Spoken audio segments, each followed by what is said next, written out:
ඔබ සියලු දෙනාම දන්නවා අද රටේ කොච්චර ආයෝජකයෝ හිටියත් பிரதானම ආයෝජකයා තමයි රජය. இன்று எமது நாட்டில் எத்தனை முதலீட்டாளர்கள் இருந்தாலும் பிரதானமான முதலீட்டாளர் அரசாங்கம் என்பதனை அனைவரும் அறிவார்கள். அரசாங்கம் முதலீடுகளுக்காக பெரும் தொகையை ஒதுக்குகின்றது. ஆனால் அவ்வாறு ஒதுக்கப்படும் நிதி மக்களுக்கு உரிய நேரத்தில் உரிய முறையில் முறையாக சென்றடைவதில்லை என்பது வருத்தத்திற்குரியது. உதாரணமாக அரசாங்கம் 100 ரூபாவை ஒதுக்கினால் அதில் 60 ரூபாய் மாத்திரமே மிகவும் சிரமப்பட்டு செலவழிக்க முடிகின்றது. மீதி தொகை என்னவாகின்றது?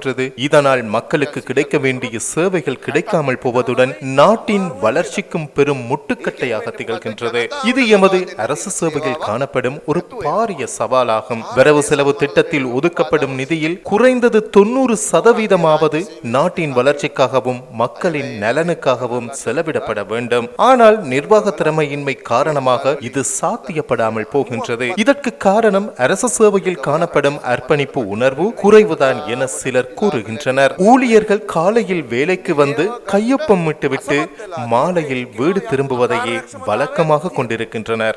ஆனால் தனியார் துறை அப்படியல்ல. அவர்கள் இலக்குகளை நிர்ணயித்து அதற்கேற்ப செயல்படுகின்றனர். நிர்வாக அதிகாரிகள் ஊழியர்களை முறையாக வழிநடத்தி செல்கின்றனர். எனவே எமது அரசு சேவையை மிகவும் திறமையாகவும் திட்டமிட்ட முறையிலும் மாற்றி அமைத்தால் மட்டுமே நாட்டின் பிரச்சனைகளுக்கு தீர்வு காண முடியும்.